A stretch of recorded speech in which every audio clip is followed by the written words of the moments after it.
오늘 본문도 우리가 어제 살펴본 것처럼 많이 익숙한 본문입니다. 변화사에서 예수님께서 변화된 그 모습입니다. 본문을 통해서 주님의 영광이 얼만큼 정말 대단한지, 물론 우리가 그것을 가시적으로 보지를 못했습니다만 본문에 기록된 베드로와 야고보와 요한은 그것을 친히 예수님과 함께 목격을 했습니다. 놀라운 것은 옛날 선지자인 누구를 만났습니까? 모세와 엘리야를 목격을 한 것입니다.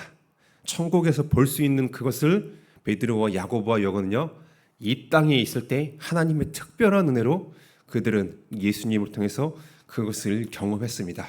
이 놀라운 영광을 경험하자 베드로는 어떤 얘기를 합니까? 어떤 얘기를 해요? 너무나 좋았어요. 그렇기 때문에 주님, 우리가 여기 있는 게 너무 좋아요. 그렇게 하면서 여기서 우리 살아요. 집셋을 지어가지고요, 주님을 위해서, 엘리야를 위해서, 모세를 위해서 우리가 초막을 지을 테니까요, 여기서 살자고 그렇게 합니다. 주님의 영광을 맛본 사람들은 바로 베드로 같은 그런 표현이 나올 겁니다. 우리는 그것을 베드로, 야고보, 요한처럼 지금 현재 가시적으로 보지 못했고 이들만큼 경험하지 못했습니다. 우리가 이것을 언제 더 온전하게 경험하게 될까요? 우리 주 예수님이 이 땅에 다시 오시게 됐을 때 우리는 새하늘과 새 땅에서 모세와 엘리야뿐만 아니라 기존에 있었던 수많은 믿음의 선배들과 함께 우리는 본문에 기록된 그 영광보다 더 큰 찬란한 영광을 우리는 목도하며 경험하게 될 겁니다.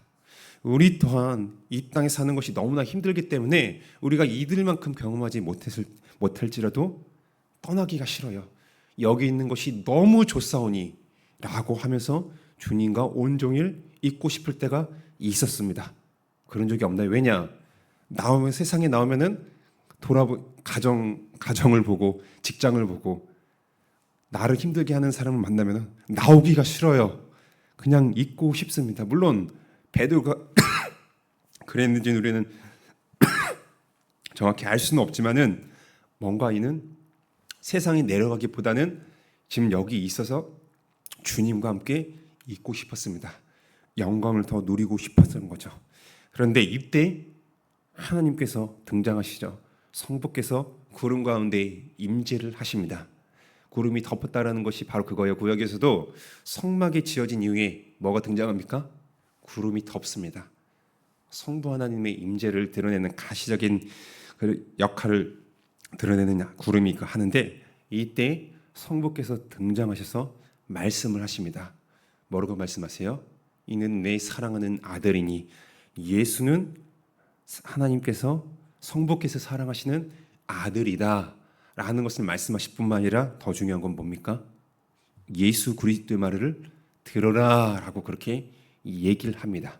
베드로는 너무나 이제 영광에 취한 나머지 여기 있는 게 좋았습니다. 이때 성부 하나님께서는 그래, 내가 너희 뜻대로 해줄게. 그게 아닙니다. 하나님의 뜻은 베드로가 산에 있으면서 예수님과 모세와 엘리야와 함께 사는 것이 하나님의 뜻이 아니었어요. 예수 그리스도 하나님의 아들의 말을 듣는 것이 하나님 아버지의 뜻입니다. 우리도 이럴 때가 있잖아요. 너무나 영광에 취하고 좋기 때문에 내 생각, 내 뜻대로 이루어지는 것을 원하면서 그렇게 바랍니다. 이게 하나님의 뜻이야 라고 생각할 때가 있어요. 근데 하나님께서는 우리에게 어떻게 말씀하십니까? 그건 어디까지나 내 생각이에요. 내 생각을 뒤로 하고 나의 말을 들으라고 성부께서는 우리에게도 동일하게 말씀하십니다.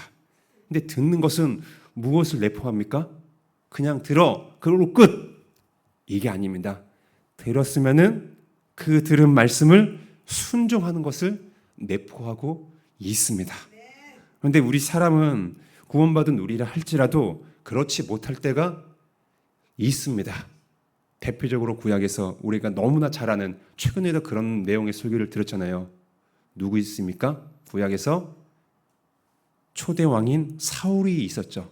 사울은 하나님의 말씀을 들었습니다. 근데 그가 누구의 생각을 집어넣었어요? 자신의 생각을 집어넣어서 하나님의 말씀에 온전히 순종하지 못했던 것처럼 오늘 여기 구원받은 우리 또한 하나님의 말씀을 듣습니다. 너희는 나의 말을 들어라. 거기까지 더 나아가 순종을 해야 되는 것을 우리는 알고 있는데 말씀을 들었습니다.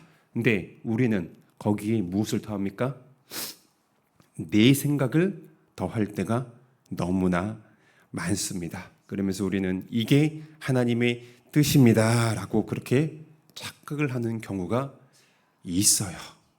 그래서 우리는 오늘 이 시간에 본문이 길었지만 전체를 다 다루지는 못합니다. 다만 우리는 하나님의 말씀을 지금도 여전히 들어야 하는 존재입니다. 이제 들었으니까 하나님의 말씀을 내가 알아서 해석하고 알아서 이해하겠습니다. 이게 아닙니다. 베드로는 오히려 내가 산속에 내려가면은 맨날 싸우고 지지고 볶고 싸는 10제자, 9제자가 기다리고 있고 또한 예수님을 따라다니는 추종자 때문에 그들을 제지하는 것도 너무 힘들 때문에 피하고 싶을 때가 있어요. 베드로 자신의 뜻은 산에 머물러서 예수님과 모세와 엘리야와 그 자신이 겪었던 그 영광을 평생토록 누리는 거였습니다. 하지만은 하나님의 뜻은 그게 아닙니다. 오히려 산속에 내려가서 주님이신 하나님의 아들 예수 그리스도의 말을 들으며 그분이 가셨던 그 고난의 길을 따라 세상에서 아무리 힘들고 어려움을 당면한다 할지라도 주님이 가셨던 그 길을 기억하면서 예수님의 제자들은 한 걸음씩 따라 나아가는 것입니다. 오늘도 우리가 하나님의 말씀을 듣습니다. 주님의 영광, 하나님의 은혜 사모하며 나아왔습니다. 은혜를 많이 받을 때 떠나기가 싫어요. 예배당 안에만 있고 싶습니다. 예배당 순간 나가는 순간 우리는 내가 마주해야 될 현실 그게 있기 때문에 때로는 피하고 싶은 마음이 너무 큽니다. 나 빨리 그냥 천국으로 데려가 주세요 라는 생각이 들 수도 있습니다. 그만큼 현실이 힘들어서 그렇죠.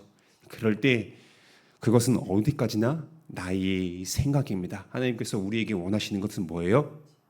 우리를 바로 천국으로 이끄시는 것은 하나님의 때에 하나님께서 그렇게 하실 겁니다. 하지만은 우리를 그렇게 천국으로 데려가시기 전까지 우리에게는 그 영광을 맛본 예수님과 세 제자들을 다시 산으로 내려 보내셨던 것처럼 우리는 하나님께서 천국에 데려가시기 전까지 하나님의 말씀을 들을 뿐만 아니라 그 말씀을 우리에게 허락된 그 모든 것에서 순종을 해야 되는 것입니다.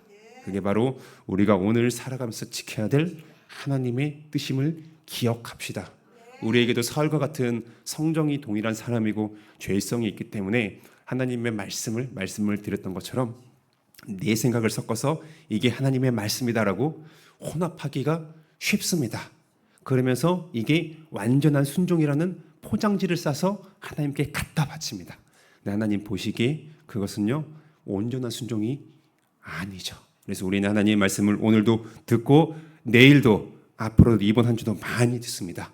그럼 우리는 어떻게 해야 될까요? 그 말씀을 들으면 우리가 그것을 평생 기억 못합니다.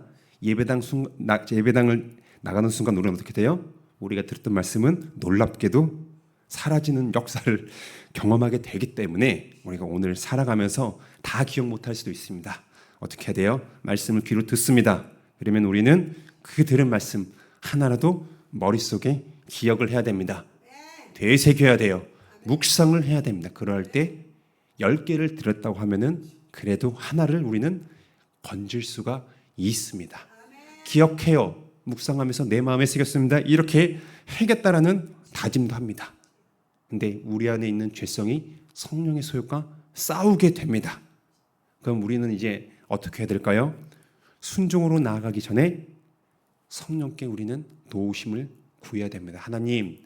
하나님께서 저에게 이런 은혜를 주셨습니다. 말씀을 들려주셨어요. 그런데 저의 본성은 하나님의 말씀을 왜곡하고 혼합되게 하려는 그런 생각이 내재되어 있습니다. 저를 잘 아시는 주님 도와주시옵소서. 하나님의 그 순전한 말씀을 고지그대로 100% 제가 들어서 그것을 기억하며 저에게 허락된 모든 현장 가운데 그것을 실천할 수 있도록 성령께 도움을 구하는 데까지 우리는 나아가야 되는 것입니다. 그럴 때 우리가 오늘 살아가면서 하나님의 그 순전한 말씀을 성령께서 우리를 도우러 함으로 말미암아 우리가 그것을 작게나마 실천할 수가 있을 것입니다. 오늘 하루 그렇게 말씀을 들은 말씀을 기억하면서 성령께 구할 때 성령께서 우리 안에서 역사하심을 경험함으로 하나님께 감사와 영광을 돌리고 또한 우리가 장차 맛볼 그 영광을 말씀을 순종함을 통해서 우리를 통해 하나님의 영광이 드러나기를 주님의 이름으로 축원합니다. 이 시간 우리 함께 기도합시다. 하나님, 말씀을 들을 때 하나님께서는 제자들에게 말씀하셨던 것처럼 그의 말을 들으라, 예수 그리스도의 말을 들으라고 말씀을 하셨습니다. 오늘 우리에게는 기록된 성경을 주심으로 아버지의 뜻이 어떠한지를 우리에게 친히 알려주시고 오늘 이 시간에 다시 한번 들려주십니다. 그런데 죄성을 가진 우리는요, 그 말씀을 듣기는 들어도 기억하지 못할 때도 있습니다. 또한 기억을 하면서 내 생각을 섞을 때가 너무나 많습니다. 살과 같은 모습이 바로 나에게도 있습니다. 우리가 그걸 솔직히 시인하는 가운데 하나님께 부족함을 구하며 하나님의 뜻대로 살기 원한다고 우리가 이 시간에 짧게 주님의 이름을 기억하면서 함께 나아가며 기도하도록 하겠습니다. 기도하겠습니다. 아버지 감사합니다. 우리에게 말씀을 들려주셔서 우리가 주님의 말씀을 듣습니다. 베드로에서 그 영광을 보았던 베드로, 야고보, 요한처럼 우리가 주님의 영광, 주님의 은혜를 맛보았을 때 하나님, 우리는 그것에 취해서 아버지 세상에서 나아가기가 싫을 때가 너무나 많습니다. 하지만 하나님의 아버지의 뜻은 우리가 정말 장차 맛볼 영광을 그것을 그냥 간직한 채 나 혼자 있는 것이 아니라 하나님께서 보내시는 그 세상 가운데에서도 주님의 영광을 드러내는 것을 아버지께서는 원하십니다. 주의 말씀을 들을 때 내 생각을 섞지 않도록 성령님 도와주셔서 우리에게 사울과 같은 모습이 있습니다. 아버지의 말씀을 듣고 내 생각대로 그것을 변형하여 혼합하여 이렇게 하면 되겠지 저렇게 하면 되겠지라고 착각하면서 불완전한 순종을 할 때가 우리가 너무 많습니다. 우리 안에 계신 성령님 도와주시옵소서. 아버지 그 순전한 말씀을 고지그대로 100% 들을 수 있도록 하나님 우리에게 리트미스 시험지 같은 그런 마음을 주실 뿐만 아니라 그 말씀을 기억나게 할 수 있도록 도와주시옵소서. 더 나아가 육체의 소욕이 아버지의 말씀을 순종하는 것과 그것을 막고 우리 안에 유혹이 있을 때 성령의 도우심으로 말미암아 주님께서 허락하신 그 말씀을 들으며 기억하며 순종하는 우리가 되길 원합니다. 그래야 할 때 아버지 우리가 은혜 받는 예배당 안에만 머무르는 것이 아니라 우리에게 허락된 가정과 직장 이 모든 곳에서 하나님의 영광을 드러내는 그런 귀한 도구로 살기 소망합니다. 성령님 우리를 그렇게 귀한 도구로 사용하여 주시옵소서. 예수님의 이름으로 기도합니다. 아버지 우리에게